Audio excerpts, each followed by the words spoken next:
Welcome to our County Commission meeting. Today is September the 18th, 2019.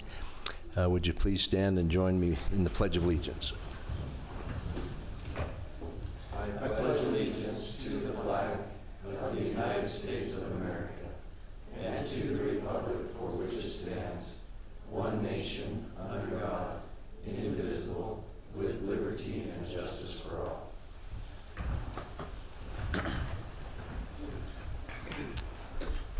Thank you. We welcome all of you here today. Our first item on our agenda today is a presentation of Carbon County Employee of the Month. We'll turn the time to Rose Barnes. Commissioners, our Employee of the Month this month is Don Morelli, and he was nominated by Marty Wilson and Scott Barney. I'm going to have them come up and say a few words. Today in commission meeting and supervisor meeting, we did another presentation to Don because he's been an employee for 30 years with Carbon County, and that's awesome. You know, to have an employee here for that long and contribute as much as he has, you know, I'd personally like to thank him. You know, it's a great contribution that his department makes to our community. The ambulance department is emergency services, is a hard department to manage. You know, there's always a crisis, there's always something going on. And, you know, we never stop to think as citizens what they're having to deal with on a day-to-day basis. So I personally would like to thank not only him, but his whole department, because they do, it's an invaluable service that the county offers to our citizens. So thank you, and we'll let Scott and Don come up. We'll let Scott talk a little bit, and then we'll go ahead and do a presentation. Thank you, Rose. I'd just like to say a few things about Don. In February, Don was voted and received the Director of the Year for the Rural Association. And I had the opportunity to be with him at that when they awarded it to him, and it was amazing the other directors and the things that they had to say about Don, about how he supported rural EMS, his contributions to EMS in the state level. Well, after that, I came back and I talked to Marty a little bit. Marty couldn't be here today. She apologized. But we decided that Don should be recognized within the county as well. For his contributions to our county, he has done a lot for this county. As you know, that the ambulance is a thankless job. You can never get thanked enough, and you rarely do get thanked when you do, if you ever do. Don has been, as Rose said, he's been in EMS for just over 30 years. Out of them 30 years, I've known him for 19 years. Don is a very fair person. He sees the good in people, and he gives them a chance. He gave me a chance to start on the ambulance. When I was scared, didn't know quite what I was doing, he helped me along. And I know he's done that for every employee that's worked with Carbon County Ambulance. Some of the things I've seen Don do has set really good examples for me, for our crew. One of the things he expects and demands that we act professional. And he sets the standard by being professional himself. He has us dress professionally. He trains us professionally so that when we do go out, we act professional and we feel like that we do. This is a job where you work with the public, and of course, there's always complaints, things that go wrong. Don is always the first one to hear the complaints. I can never imagine what it's like when his phone rings and he doesn't know who's on the other end and what they're going to say. But he's always fair with that person. He talks to them. He's a very good mediator. He helps them. He tries to find out what's going on, and before he passes judgment on one of us for messing up, he always calls us in and talks to us, gives us the opportunity to tell our side of the story and what was going on. He's very fair that way. He makes sure that everybody who works on the ambulance is treated fairly. Don is very concerned not only about the employees, but their families. He's always concerned that he's putting too much on the employees, giving them shifts that may interfere with family things. He's always got that in mind. Many of the employees don't understand that, I don't think, but I've seen it a lot. I've seen that happen, that he sits in his office and he worries about things. He has an open door, so you can walk into his office at any time and he will stop what he's doing and talk to you. He knows the in and outs of EMS. You can go to him with any question about what's going on, and he has the answer most of the time. If not, he finds an answer and he gets back to you very quickly. Don has set a good example for me as far as being very compassionate in the love for this profession. This is not something that just anybody can do. You either love it or you hate it. I had a couple of experiences when I first started that I seen Don do some amazing things. One of them was, there was a wreck on Highway 10, or Highway 6, where a tanker rolled over onto a vehicle and there was a lady trapped inside. They was trying to get her out, but her foot was caught up underneath the dash. Don climbed into the vehicle with the lady to keep her calm. He got oxygen and gave it to her because the tanker was spilling fuel and it was running right underneath the vehicle they was in. He went above and beyond his duty to help that person at that time until they was able to get her out. Another example of compassion was there was a trailer fire, a mobile home fire. One of the occupants was a very young girl that did not get out. She passed away that day. The mother was very upset. Don took the mother, sat down with her, and showed his compassion with her, spent a long time talking with her, helping her out. And I thought, I've always remembered that, thinking, this job is more than just being a robot, doing things that you're expected to do. This is a compassionate job, things that you have to go above and beyond. And Don has set that example.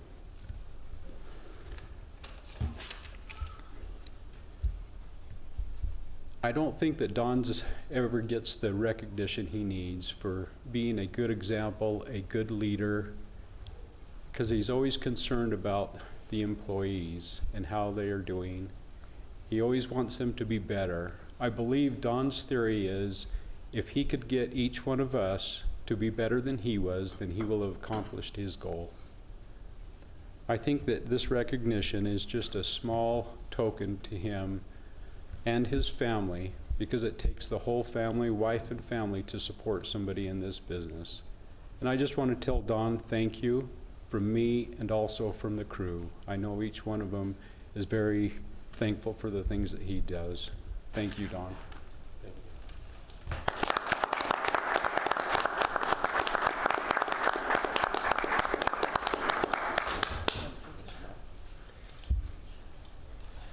Not a lot I can say after that. Biggest thing I really want to say is, you know, I very honored to get this. As Scott mentioned, I did receive the Director of the Year, which was a surprise also to me. But that is one thing. But when you're honored by the folks that you supervise and have done for now 22 years, that's really an honor to me. So I say thanks to my crew and everything that they do for this county and for me also. Thanks, Commissioners. Thank you, Don and Scott, both of you, and all of your employees there. You provide a real service that we're indebted to you for. I know when I've been around you, when you've come out on calls, it's always been a good experience. So thank you. Thank you, Don. I apologize for it taking so long, but we have a running list of employees of the month, so he was just in that rotation, so. Yeah, thank you, Don. Appreciate your professionalism, your training, and your years of service. Thank you. Appreciate it. Thank you.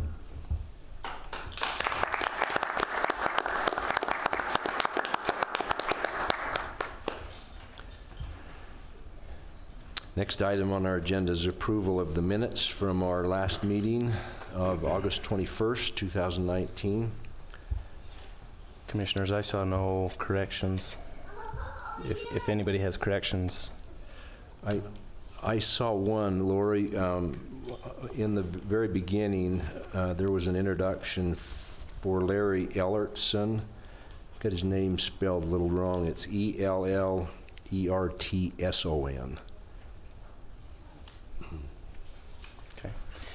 I'll make a motion to approve the minutes with the correction.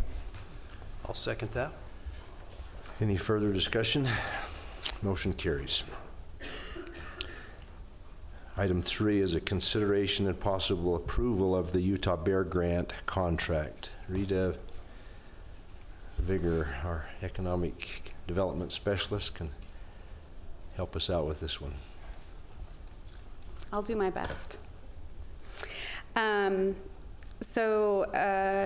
Utah Governor's Office of Economic Development offers, they do a bear grant for business expansion and retention, and we've applied in the past.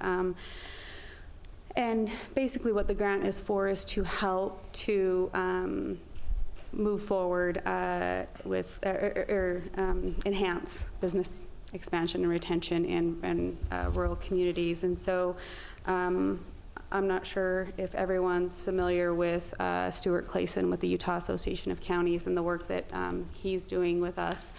Maybe each of you could take a minute to talk about the work that he's been doing and what he'll continue to do.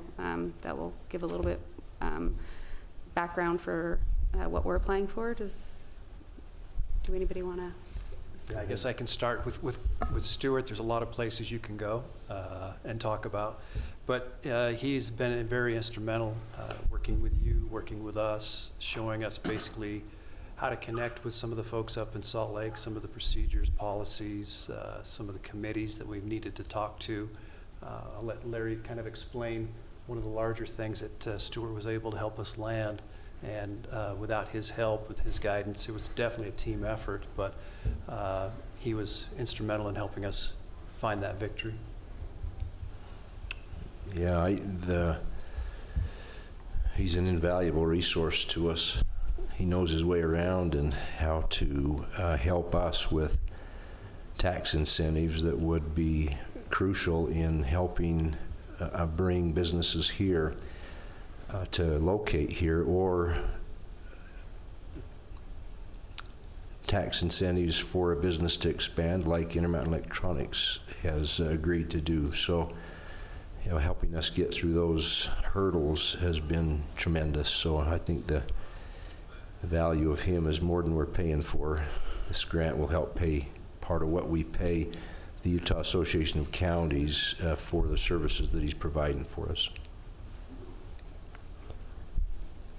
I don't have anything more to add. Ditto. Stuart is helped me tremendously over the last 9 months, and I say he's a mentor. He helps guide not only me, though. He helps guide the commissioners in the ways of economic development, and he also works with Emery County as part of his contract, and so he's helped with regional collaboration that everyone sees the importance of. So basically, what we decided was the Bear Grant fit very well with what Stuart's been doing and what we would like him to continue doing for our county. And so that's what we applied for, was to pay the consulting fees for another year. Do you guys have any questions on the agreement or anything? I just think it's a critical component of our efforts. It would be hard to do without him. So the money we are paying is a real big investment in our county's future. And this Bear Grant basically is significant in helping cover those expenses. And I think, you know, Stuart's helped us land one major thing, but that's the first one. We've got several more coming, so I think it's good to keep him on the payroll, so to speak. Yeah, and tell us the amount of the grant. So the grant was for $60,000. So part of it goes towards paying his fee, but also other issues with economic development. Right. So another portion. So it would be. The scope of work that he would be doing is continuing with the consulting that he's done and helping guide us through those incentives, but also creating a CRA process and helping to streamline that with not just the county and the redevelopment agency, but also the school district, Prywide, and other taxing entities within the county. So we'll continue to work with Christian on trying to streamline that so it's a little bit easier to work through. He'll also help with trying to get content for a economic development. We don't have a really large online presence, and so he's agreed to help with advising on the content that we should put on that website. Any further discussion? I entertain a motion then to accept this grant. I'll make a motion that we approve the agreement, or, make the approval of the Utah Bear Grant application. I'll second that. All in favor? Aye. Motion carries. And then Thank they you. just like, they would like a electronic signature for this contract, so I'll have them send that to Larry, Okay. where he's the chair. Okay, thank you guys. Thank you. Item 4 is a ratification and approval of agreement with Hub for social media campaign. And Tina is actually not here, but So any commissioners, discussion? I can speak to this if you're okay with that. This is an agreement, as you know, we went through the process of rebranding, and then part of that is to do a kickoff campaign, a social media kickoff campaign that would help us to promote the Carbon Corridor. And Hub, who helped develop this,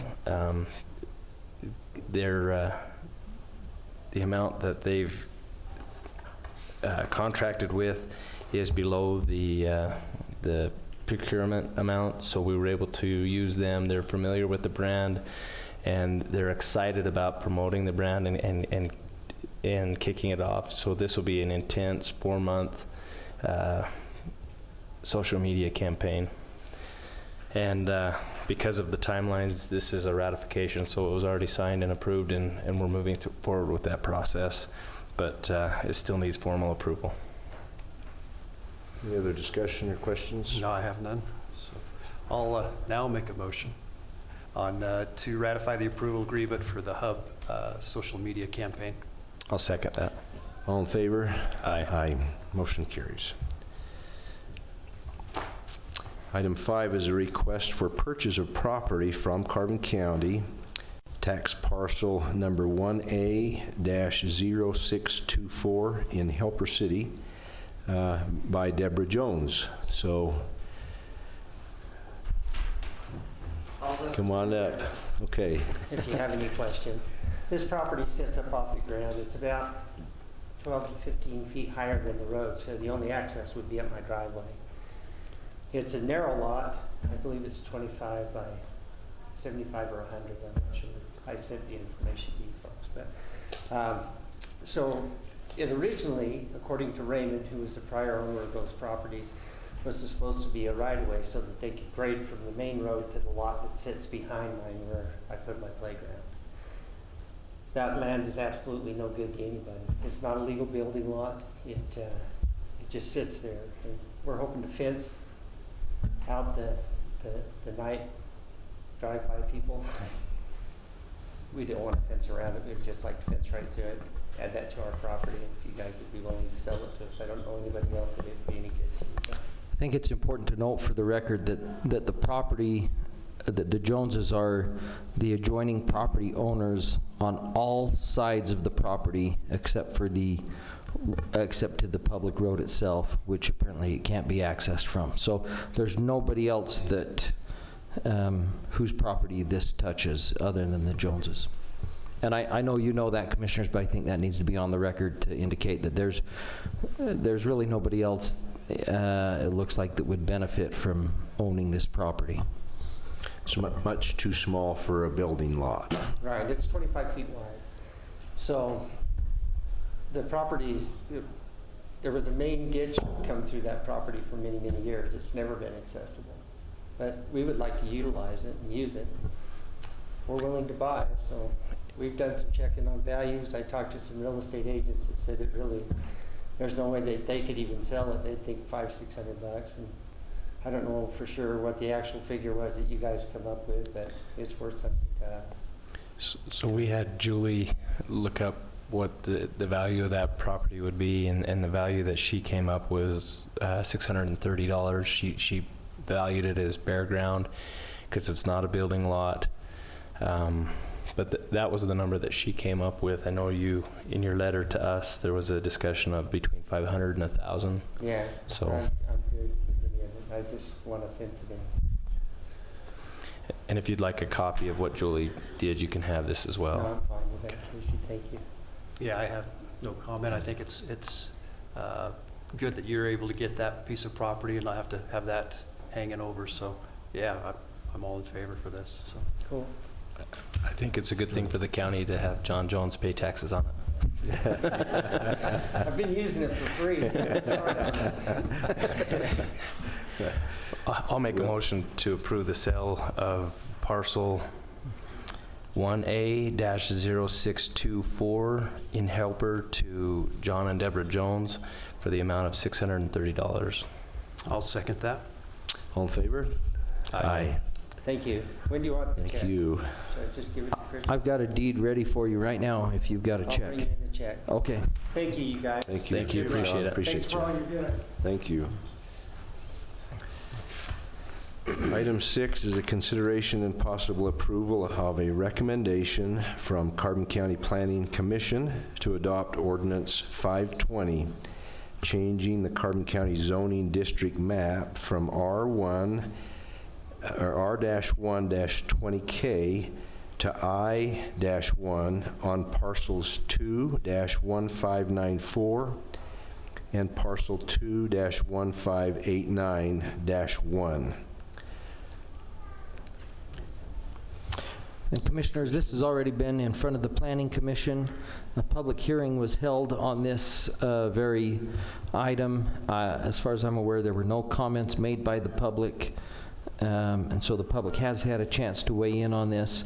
It's my understanding that this property borders other industrial property that's used by the same company, and so this just cleans it up and makes it clear that, makes it consistent with the zoning around it. And we might mention that these parcels are pieces of ground next to Intermountain Electronics.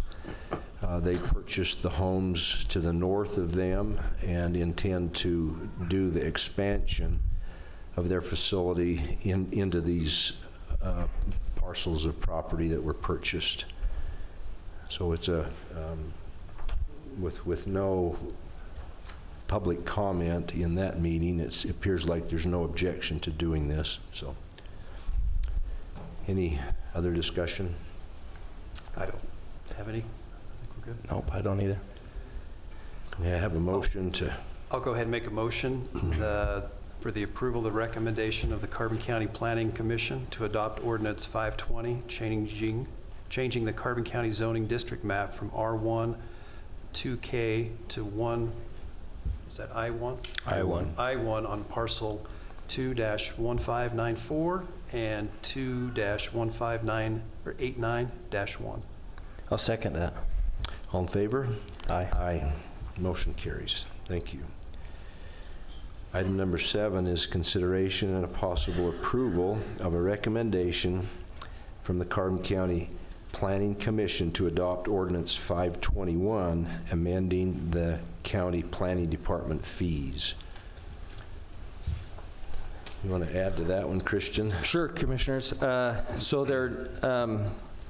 This takes in a number of different kinds of fees, primarily for subdivision applications, applications for planned use developments, and a number of other things, and it including hydrology studies, certain kinds of development agreements, and it's meant to cover the costs that were not previously being covered by the fees that were charged. So it's been a long time since these have been increased, and the point of it is to take into account the time of the professionals that have to review all the different items that are reviewed. So it might be worth, if I could just list some of those items for you, just so the public's aware. It changes fees for preliminary and final subdivision applications and plat reviews. Those have to be reviewed by our engineer, by a surveyor, by our building and planning administrator. It covers subdivision amendments, planned shopping centers, manufactured home courts and developments, conditional use permits. That includes floodplain reviews, which we sometimes have to get outside experts on. It increases the cost on appeals in case a conditional use permit is denied. There's a fee in case you have to restructure your performance bond. That usually involves me, an hour or two of my time to do that. Hydrology and drainage storm reviews, which are quite intensive and that are conducted by our county engineer, Curtis Page, take a fair amount of time on his part. And so we've simply increased these fees to reflect the cost, reflect the time that's put in by the experts on the particular items. Maybe just a note to the public is that this is one of the many efforts that we're engaged in trying to increase the amount of income for services that we do provide. So the building permit fees were raised, these fees now are raised, and it's increased the amount of income to that department to help offset the general budget that we had subsidized in years past. Any discussion? No. No. Can I have a motion then? I'll make a motion to approve or adopt Ordinance 521, amending the Carbon County Planning Department fees. I'll second that. All in favor? Aye. Aye. Thank you. Item number 8 is the presentation of the 2018 financial audit for Carbon County by Squire & Company. So, let's just step forward. I don't know you yet. Introduce yourself and let's walk through the audit. All right, that sounds great. My name is Dave Brown. I'm with Squire & Company, as you mentioned. We worked closely with Seth and his staff as we've pulled together the information we've needed to produce the financial statements and to provide those here tonight. Why don't I just start by handing these to you so you have something to look at.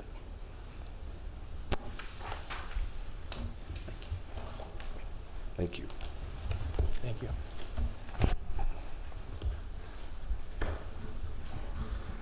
So there are two documents here. The one is the financial statements themselves. As we talk about what we do as auditors and how we go about our process and what our responsibilities are, we obviously follow standards to do that, standards of the profession, with regard to how we perform our work and what we do and the final products that we issue overall.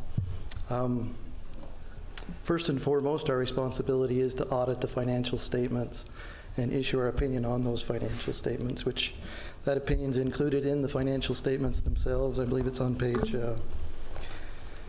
1 or 2. Let's look here. Yeah, so that starts on page 1. We're issuing what we would call an unmodified opinion, or sometimes we refer to that as a clean opinion. Basically what that means is that in our opinion, the financial statements are fairly stated in all material respects in accordance with generally accepted accounting principles, which are the principles that we use to present and to record transactions for various things. The financial statements themselves, let me just take just a moment, and we can be as detailed or as high level as you'd like here. But what I usually like to do is just kind of quickly go through the table of contents. It's just kind of a map of what we're doing here and what's presented. If, for whatever reason, you didn't have time to read the whole document, the management's discussion and analysis is a quick overall executive summary, if you will, of the financial statements and the happenings of the county for the year. We present two different sets of statements, if you will, in accordance with standards. That is the government-wide statements, which are more of a full accrual, a business-like presentation of not only your financial position, but also the activities for the year. Those are on pages 12 and 13. And then more familiar to you, obviously, will be the fund financial statements, which are your, on a modified accrual basis, we call it, or more of a budgetary basis. So those are the remainder of those statements that start with page 14 and go all the way down to page 25. 26 is the notes to the financial statements, which just support the numbers and add additional clarity to the financials themselves. And then there's some supplementary information, some of which is required supplementary. Other is supplementary to just help in further understanding the statements themselves overall. Just real quickly, maybe if I can just draw your attention to page, let's look at the fund financial statements just quickly. Those are on page 14. This presents, we do our work and it's presented in a way that says, okay, what funds, we make a determination as to what funds are what we call major funds. So the significant funds of the county, those get their own column, and you can see those there. So the major funds for the county are the general fund, municipal services, capital projects, and the building authority. There are several other funds that don't fit that definition, if you will, of being considered major. We aggregate those all together and present those as a single column, and that's that non-major governmental funds column there. So you'll note overall assets for the county as a whole for the governmental funds, 19.2 million is total assets, liabilities of 1.5, fund balances overall of $16.3 million. So if you turn over to page 16, this is the activity for the year. Same presentation as far as columns are concerned. Overall revenues, 28.2 million, with overall expenditures of 35.4, and then some other financing sources and uses as well. I wanted to just draw your attention, you know, as new auditors, as coming in here, getting understanding of the county, working with Seth and having that transition to there with Seth being in a new position as well. You know, it provides a good opportunity to look at things and take a critical look at, you know, how you're reporting overall and what you're doing and those kinds of things. One of the results of that process is that we are doing a restatement of the prior year financial statements. There is a footnote that refers to that and kind of describes or explains the things we restated, if you will. That's footnote 12 on page 46. One of the key adjustments we really made there was to look at what's considered from a county perspective as a component unit. One of the things we determined was that Southeastern Utah Health District doesn't meet the requirements of the definitions of being considered a component unit. So previously it was being presented as such. These financial statements have extracted that. They issue their own now, but they're not, definitionally at least, considered a component unit. So that's one of the key adjustments that we made to those beginning numbers in terms of a restatement. You can see some of the others there.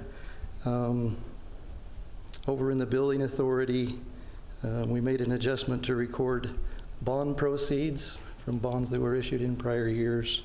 That $7.8 million was an adjustment we made there. But anyway, so overall, those were kind of the adjustments we made to beginning balances to arrive at a starting point, and then moving forward with regard to the activity and the net position of the county as of December 31st.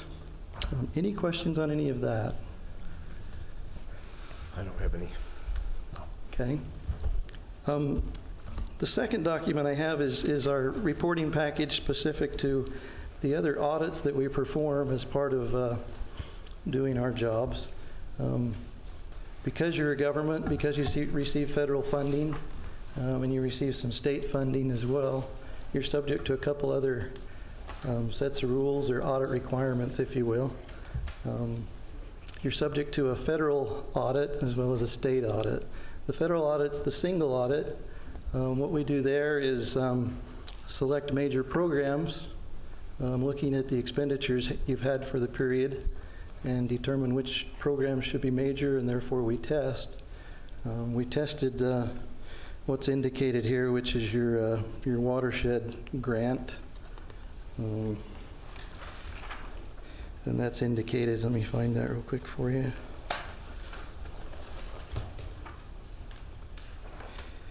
Yeah, so on page 9, the schedule of findings and question costs there, we indicate that we identified the major program being Emergency Watershed Protection Program.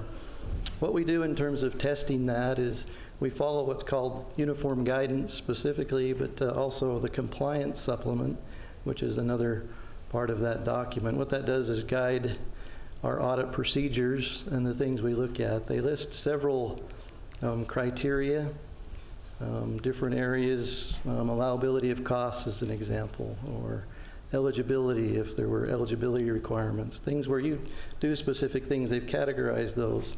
And so overall, we test those in accordance with what is specific to the grant. We look at samples, we look at various things, test those, and then determine were you in compliance specifically with those compliance requirements. So with regard to the single audit, once again, we're issuing an unmodified opinion, no findings or question costs, so a positive outcome there and a good thing. So the final one is the state compliance. That starts on page 11. It lists those individual areas that we have tested, that were selected for testing as part of the compliance audit guide. We're issuing an unmodified opinion, so a positive result there on state compliance. We have noted, though, there are a couple other matters, we'll call them, so less severe matters, but nonetheless matters for help for improvement and identification of findings. Those are listed on page 12. And the first one there is just with regard to open and public meetings, the posting of those minutes to the Utah Public Notice website. Our testing of that, for those that we did test, we weren't able to find those being posted initially. So not a big deal, but we just note that and invite you to move forward with making sure those make it over there. The second one just relates to justice courts, and this is more of a procedural thing, deals with kind of what you've established as far as controls, voiding of receipts, and that being approved by a second person. We just noted in this case that that part isn't occurring necessarily. So again, an invitation to to improve that process. The final page of the document is just a letter to management indicating one other thing that we just wanted to identify for you, and that relates to your landfill and the reporting for that, the interaction they have with the Department of Environmental Quality. There's an annual reporting that should occur there where you establish various things, but working with the DEQ to file that report. We just noted that for a few years now that hasn't been filed, and so we'd again invite those that are responsible for doing that to do so. Okay. Are there any questions with any of what I've covered at this point? I don't have any questions. Okay, Commissioner No, Martinez? I don't. I'm good. okay. Just taking notes. Sounds good. I don't have any questions. All right. So with, No. with these exceptions here, your findings were okay. Uh-huh. Yeah, we're encouraged. We feel good about where you're at and how you're doing things. Appreciated working with Seth and his staff. That newness and the transition makes it difficult sometimes to gather the information you need and have that institutional knowledge sometimes to say, oh, where am I going to find this, or who did this. And Seth was at a little bit of a disadvantage because he came in midway through the process in terms of the year. And so that, as a result of that, it took a little more time than what we would normally anticipate and see. But overall, everything looks good, so we're pleased. Well, thank you Thank you. for the work you've done, and we appreciate you stepping up to bid on it for us in the situation we were in with the auditors prior couldn't do it anymore because of Right. conflict of interest. Yep. But and a thanks goes to Seth and his department. They've kept us informed well throughout the year and on top of our finances this year. So thank you, Seth and Lori and all of you. And thank you, Thank you. Yes, thank you. Dave, for coming. Appreciate it.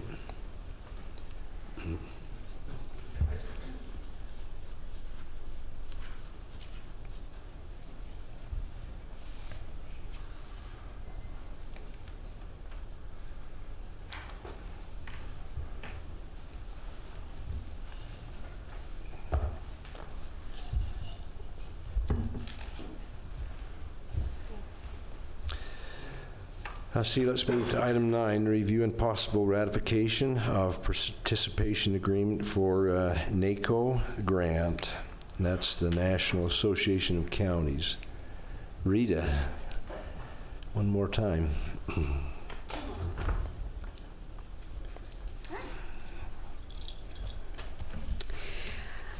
So this grant is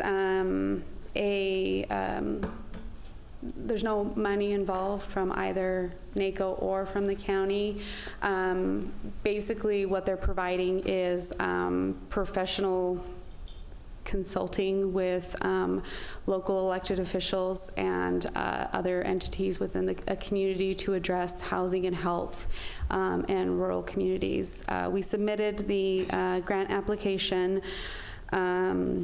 And the main focus in the application was workforce housing, addressing the need for more of that. And Commissioner Martinez so graciously offered to spearhead this project.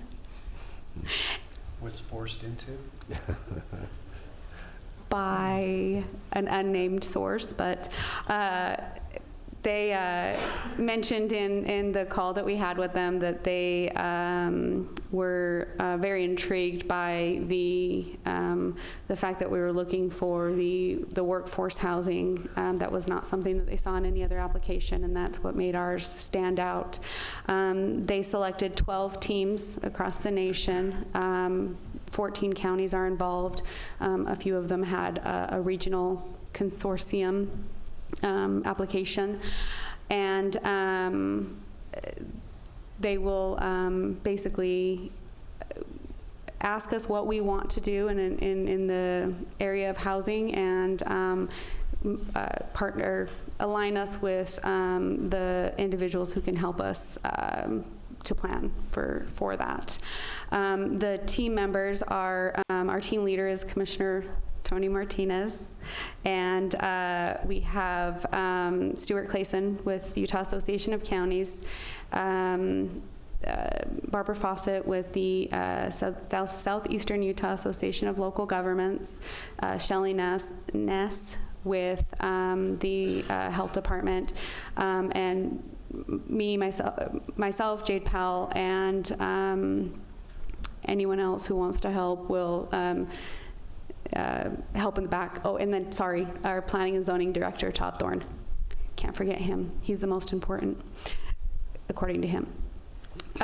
So they will pay, there's webinars throughout the next year that they'll help with consulting and all of that. And then there are 2 trips that they will help cover expenses for some of the team members to go to a meeting in October in Lake Placid, New York, and another one at an undetermined location at this time. They haven't decided where that one will be, but that's in January. So, but they will cover the expenses of Commissioner Martinez and Todd. So, any questions or regrets? Maybe just an added note that this becomes part of our economic development efforts, again, in the county, to ensure that as people move here, we have some housing options for them. So thank you. This is a great opportunity for our county to get some real education and training, so I'm excited about it. Unless you want to say something. It is obviously needed in this area. It's good to find that resource, have their support, kind of guide us through this as we kind of transition through a few things in the county. So I'm looking forward to it. We have a good team, and see what we can bring to our community. I was just going to add that the grant was brought to me by Danelle Howe Pendergrass with Eastern Utah Women's Health. She saw it and asked if it was something that we would be interested in, so I just want to go on record saying thank you.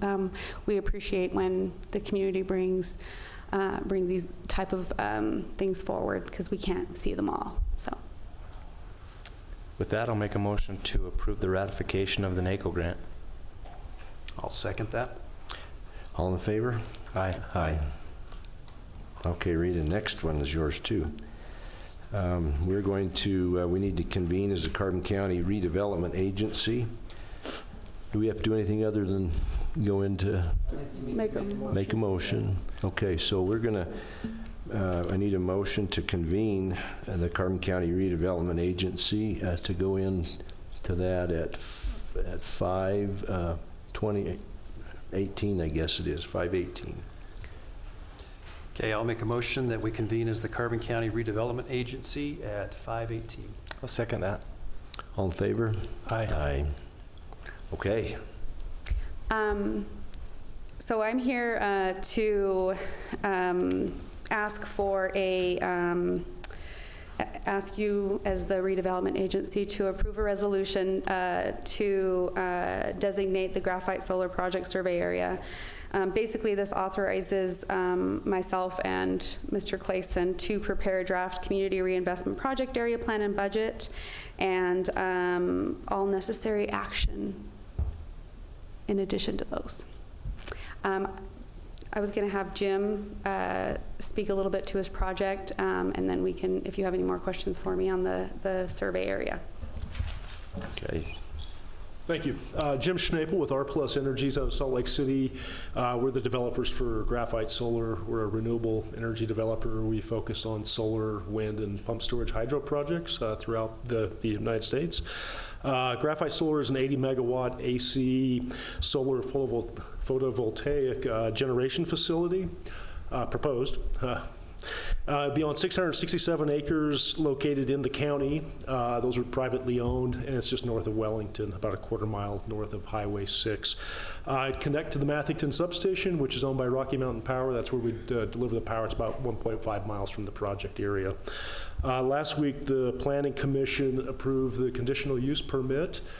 And the tax incentive process is certainly a very important part of this for us to have a viable project.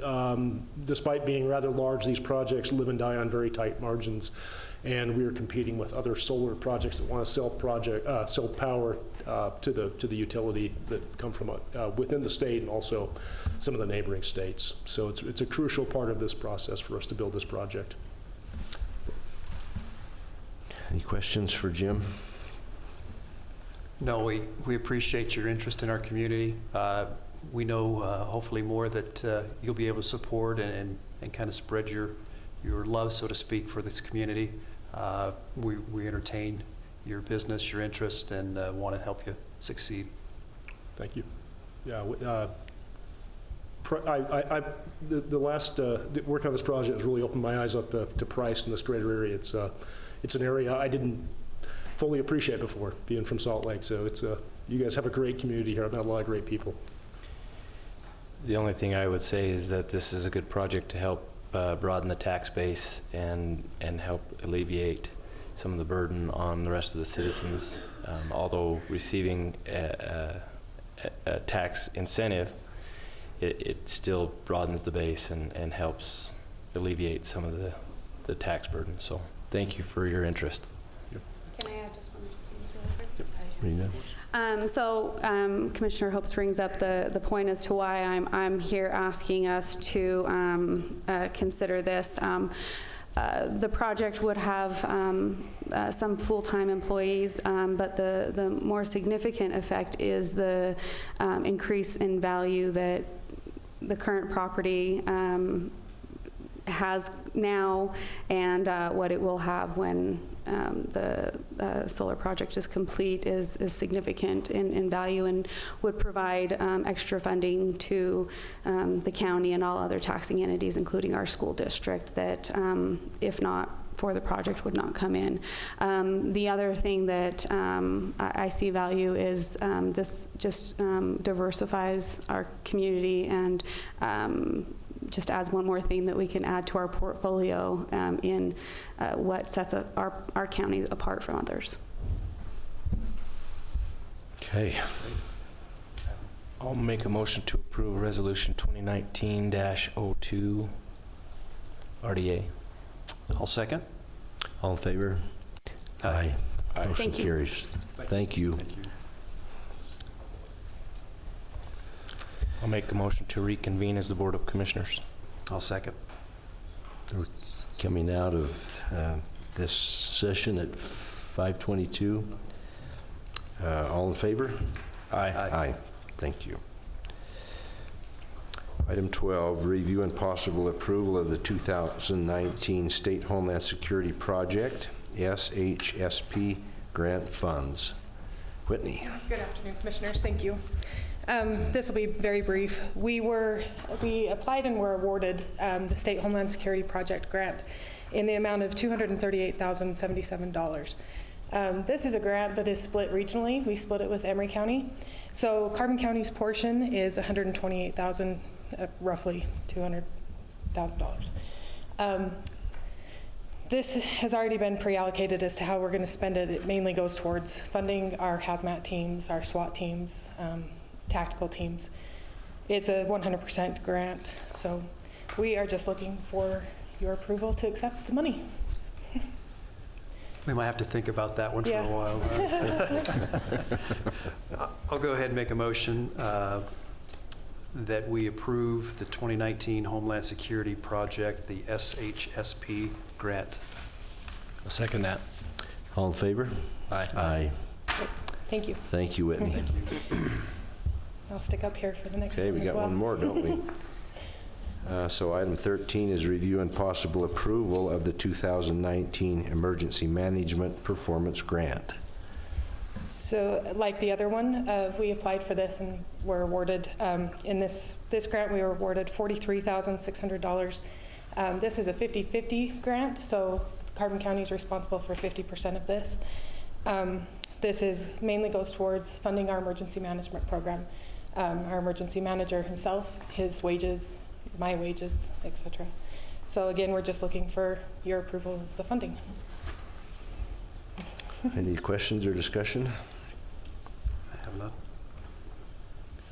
I'll go ahead and make a motion for the approval of the 2019 Emergency Management Performance Grant. I'll second that. All in favor? Aye. Great, thank you guys. Motion carries. Thank Thank you, you. Whitney. Okay, item 14 is a discussion of possible certified tax increase for 2020. I think there might be a couple from the public that are here in regards to this. In a nutshell tonight, we wanted to begin the dialogue with the community of the situation that we're in, as the three of us have spent now almost 9 months looking at the budget, the income to the county, and also what it is taking us to operate and take care of the services that have been provided, and that some of those services are mandated, others are not. They become part of the quality of life that we enjoy in the area, from the youth sports to just many things that we've become accustomed to. Over the last 20 plus years, we have received a large amount of mineral lease money each year that has been used through the years, and a portion of that mineral lease money the county has used for the normal operation of what we do. Other things that have been done with that money are some of the buildings that we're in now, roads going to coal mines, roads in the 9 Mile area, lots of different things the money's been spent for. But in 2018, for the first year, the Carbon County Transportation Special Service District, where those mineral lease funds funnel through, were not able to pay the minimum amount the county needs to operate. And so last year they took $800,000 out of their reserves to add to the money that came in to help the county with the normal day-to-day operations that we have. And those funds are still low again. So the county was forced to take money out of their reserves, as well as the Special Transportation District last year, and we're faced with that very same thing again this year. From my investigation and working with department heads and looking very closely and critically at where our money is spent, we've found some areas to reduce, but it's not amounted to a large amount of money. So it appears that the cuts that were made over the last few years have put us at a point where really we're a little below where we should be in our budget. And it appears like there's only one way out without continuing to deplete our reserves, and that would be to raise taxes. So that discussion, we start tonight with the public, and there are critical public hearings and different things that will occur between now and December when a final decision would be made. So in a nutshell, that's kind of what we're looking at. We've batted around different numbers, from raising $1 million in our tax income to the full $1.6 million. We might note that helper price Wellington and East Carbon will not be part of this tax increase. This is an increase in the municipal fund that's collected from those residents in the unincorporated parts of the county who up to this point have paid a very small amount into that fund from your taxes towards the municipal fund, which is supposed to take care of a lot of different things. So for example, the cities have a much higher rate in that municipal fund area that those citizens pay compared to the county. So here again, the municipal fund account has been subsidized by Mineral East money for lots of years, and now that money is not there. So I don't know. We've got some slides, but anybody interested in looking at them? We wanted to keep this kind of just a general conversation tonight and not get too far into the weeds yet on it. Yeah, one thing I will say too, being on the other side of this desk a couple of years ago when this all came up, this is not an overall tax burden. It is one line item out of 10 on the county's, the people that live in the county on your tax. It's the municipal fund. It's not an overall tax increase. It's just one line item out of the 10 that are listed. So we'll get a little bit more into this. I don't know that we need to give out numbers in that, but it's just to introduce this, that it is coming. We all know that Mineral East money has gone away. You know, back in the day, we used to get millions and millions of dollars. We'll be lucky to get a few tens of thousands this year. So it's really had an impact with the news coming out this week as well, with one of the last true coal mines in Carbon County going idle. You know, it's pretty amazing to me that growing up in this area, that Carbon County does not have a coal mine operating. They do have one that's on what they're calling a hot idle, but for all intents and purposes, we don't have a coal mine. The gas has been going away for a long time.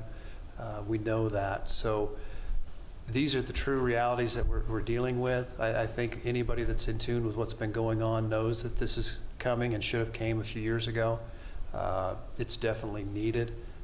Nobody likes an increase on taxes, but like Commissioner Jensen said, we're kind of used to what we have here. We want to keep services open. We want to provide things for the youth, sports and all those things. So this is, again, just to initiate the conversation and let the public know where we sit and what's coming.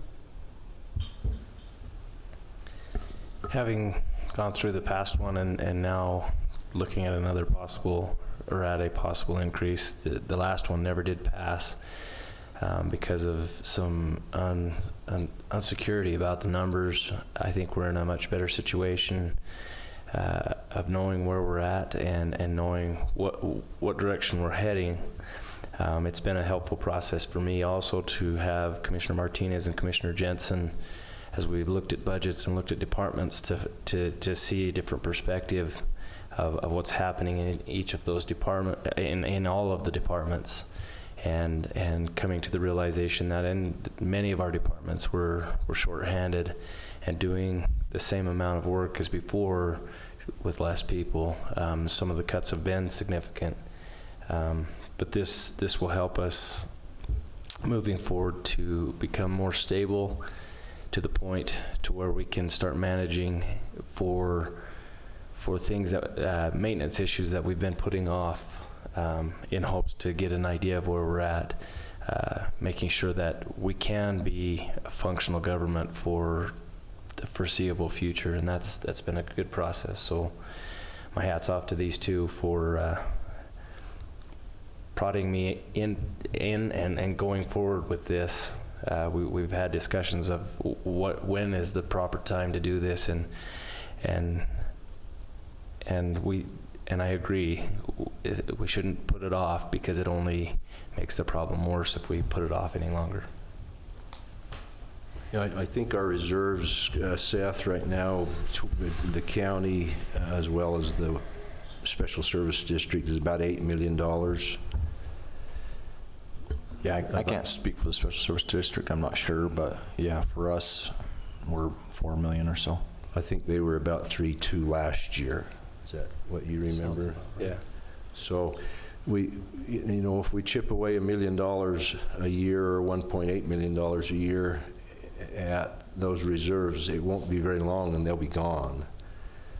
And here's some quick numbers. So if you have a $100,000 valued home, your taxes would increase $87 a year, about $7 a month. That's, Commissioner, sorry to interrupt, that's if you were to make up the entire $1.6 million shortfall through the municipal services Yes. account. So it would be only those in the county paying on that municipal services fund. Okay. Yeah. Oh, I'm sorry to interrupt. I just No, wanted that's to make okay. that clear. Clarification. Thank you. A $200,000 home would go up $170, a little over $14 a month, and a $300,000 home would go up $261, or about $21 a month. So it's significant, but I think manageable, and to be fiscally sound as a county, we need money in reserves, and we should balance our budget. And we'll continue to look for every way we can to reduce and cut where we can, and not overtax the county. So, does anybody here have questions or a comment? We're happy to listen.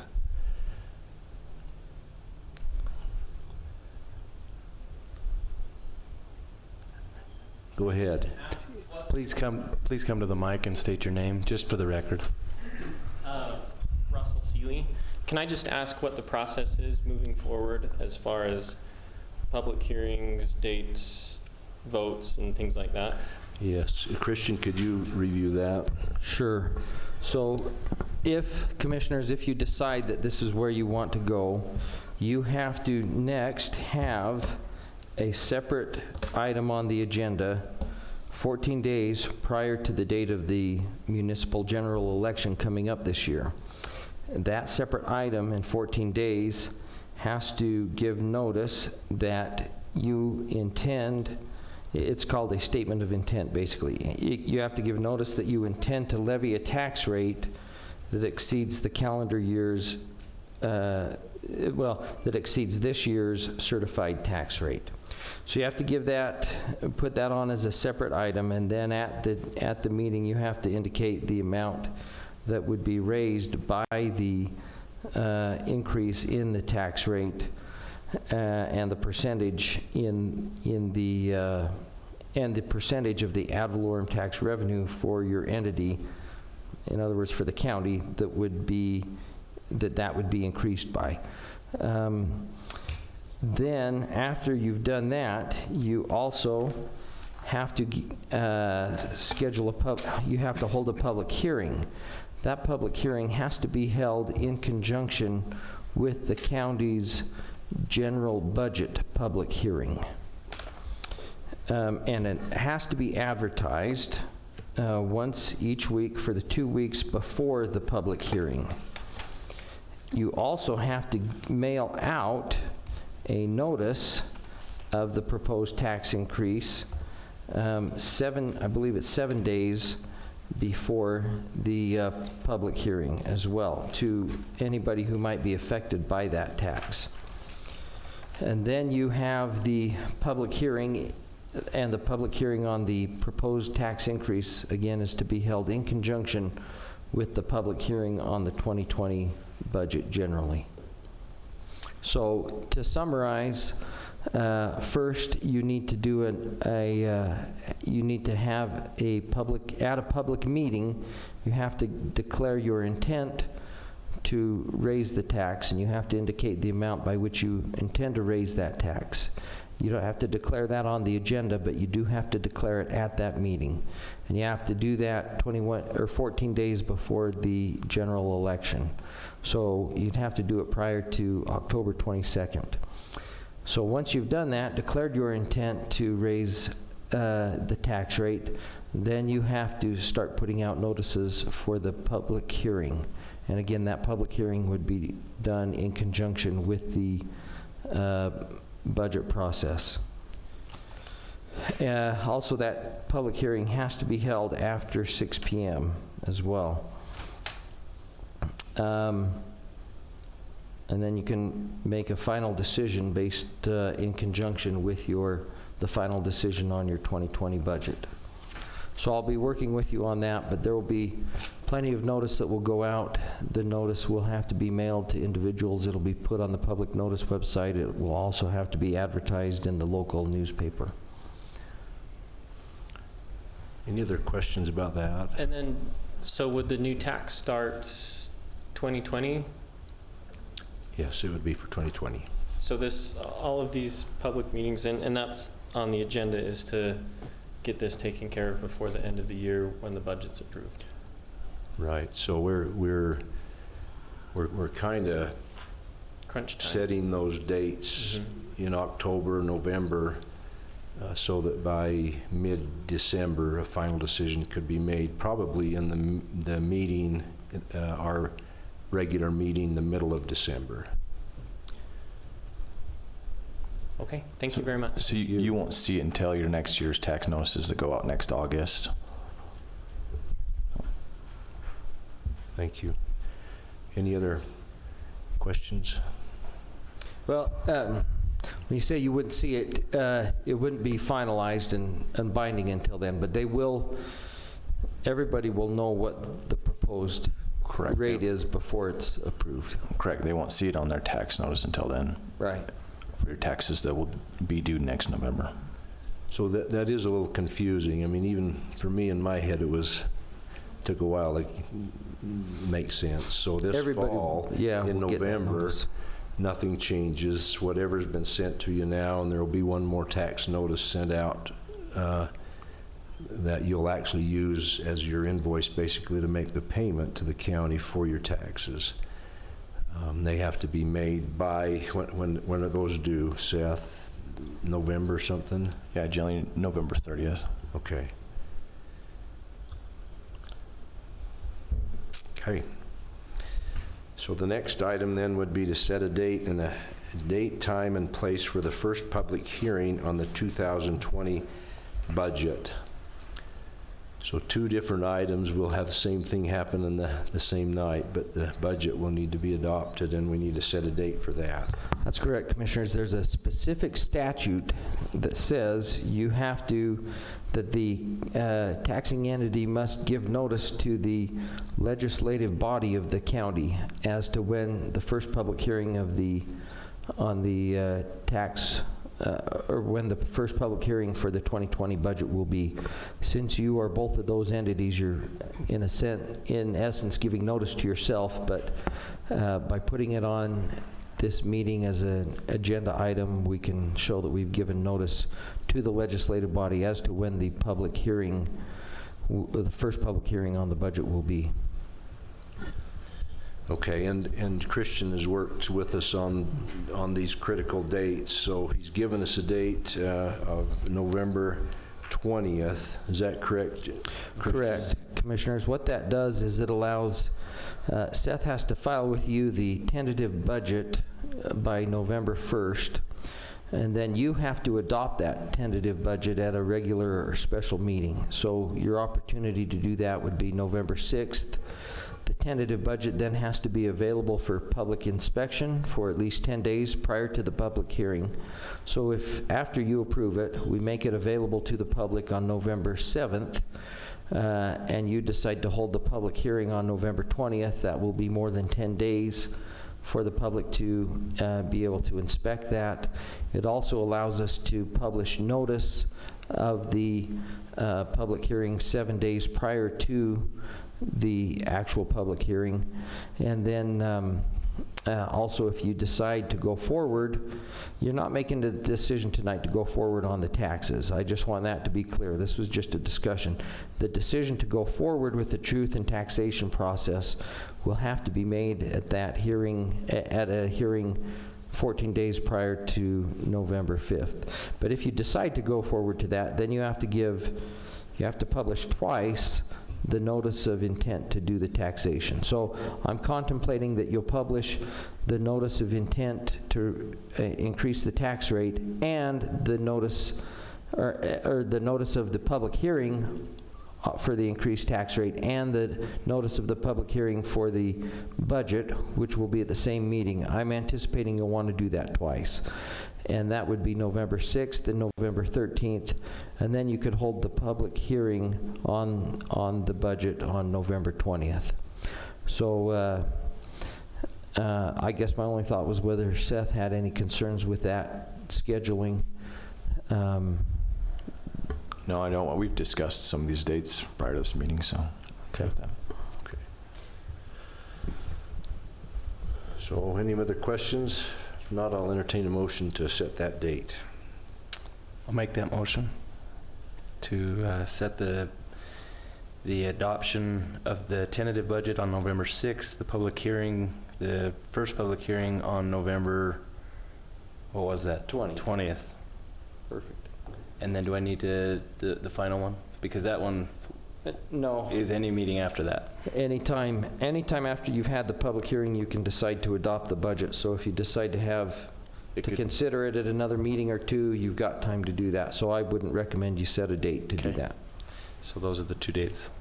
I'll second the motion. All in favor? Aye. Aye. Thank you. Is there any department reports? Don, you got anything to report? Nope. Okay. We have them available for you after the meeting. Rita, Rose, Seth, anybody? Okay. Motion to adjourn.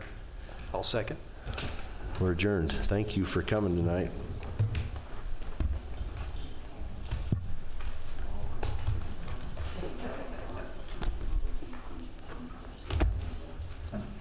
It don't matter. Whatever works for you.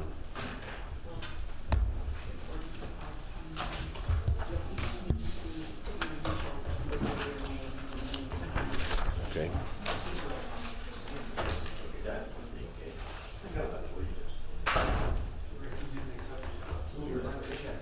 Give those to you and we'll bring them this other way.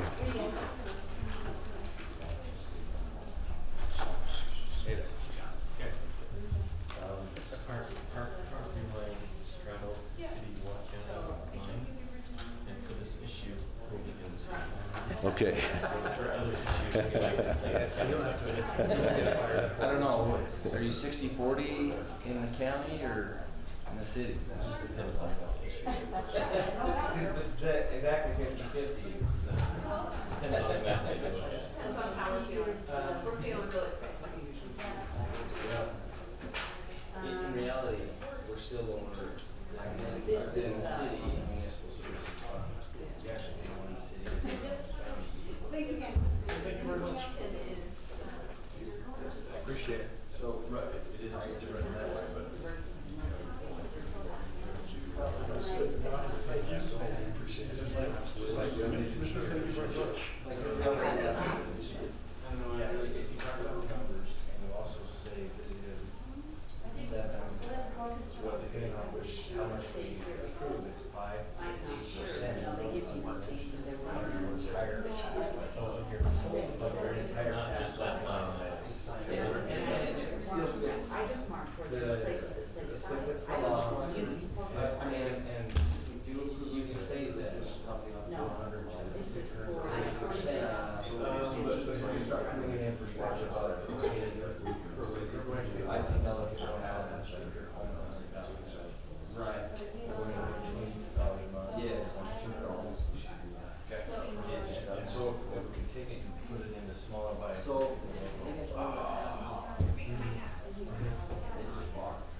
Hey Seth, are the cameras on?